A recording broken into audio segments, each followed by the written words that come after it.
শুভ সকাল বন্ধুরা, রাধে রাধে। কেমন আছো সবাই? আশা করছি সবাই খুব ভালো আছো আর সুস্থ আছো। আজকে আমি তোমাদের সাথে শেয়ার করব আমার ডেলিভারির ডেট কবে দিয়েছে ডক্টর। তো চলো বন্ধুরা, তোমাদের সাথে নিয়ে আমার এই নতুন ব্লগটা শুরু করা যাক। আজকে আমি উঠে চলে এসেছি, আর বেটু পাপা কেউ এখনও ওঠেনি ঘুম থেকে। আর সকালে যেহেতু বেটুর পাপাই উঠে এখন দরজা খোলে আর এই দুয়ারে জল দেয়, আমাকে দুয়ারে জল দিতে দেয় না। তো আজকে যেহেতু ওঠেনি তাই আমি উঠে এই দুয়ারে জল দিয়ে দিলাম।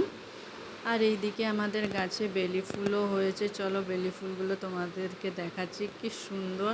আর রাতে এই বেলি ফুলগুলো ফুটে থাকে বাড়ির মধ্যে, এত সুন্দর সেন্ট আসে, তো খুব ভালো লাগে। আর দুয়ারে জল দেওয়ার পরে ব্রাশ করে আমি সকালে যে গরম জল খাই, গরম জল চাপিয়ে দিলাম। তারপরে এক গ্লাস ছাতু বানিয়ে নিলাম।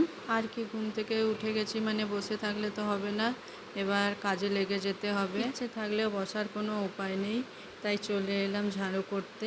আর এই দিকে ঝাড়ু করতে করতে দেখছি বেটুও ঘুম থেকে উঠে গেছে, তো এসে আমার সাথে কথা বলছে। বেটু, আমার ডেলিভারির ডেট, ডক্টর হচ্ছে আমাকে ডেলিভারির ডেট দিয়েছে 6 জুন। 5 জুন অ্যাডমিট হতে বলেছে, আর 6 জুন ডেলিভারি হবে। তো একটু তো নার্ভাস আছি, টেনশানও হচ্ছে, কি করে কী সব হবে, ভয়ও লাগছে। তো যাই হোক, তোমরা প্রে করো যাতে সব কিছু ঠিকঠাকভাবে হয়ে যায়।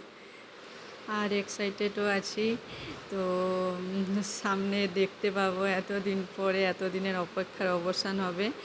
তো এক্সাইটেডও আছি আর নার্ভাসও আছি। যাই হোক, সব কিছু ঠিকঠাকভাবে যেন হয়ে যাক, এই ভগবানের সে প্রে করি। আর এই দিকে দেখো, আমাদের হঠাৎ করে বৃষ্টি চলে এলো।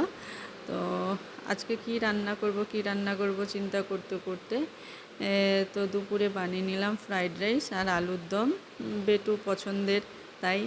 আর এরপরে তো আমি 1-2 মাস রান্না করতে পারবো না, তাই ভাবলাম বেটুর পছন্দের খাবারগুলো একটু বানিয়ে দিই। আর মাত্র 1 উইকের অপেক্ষা, তারপর আমাদের বাড়িতে নতুন মেম্বার আসছে, আর তোমরাও দেখতে পাবে আমার চ্যানেলের নতুন মেম্বারকে। তো চলো বন্ধুরা, টাটা, দেখা হচ্ছে খুব তাড়াতাড়ি নতুন ব্লগের সাথে।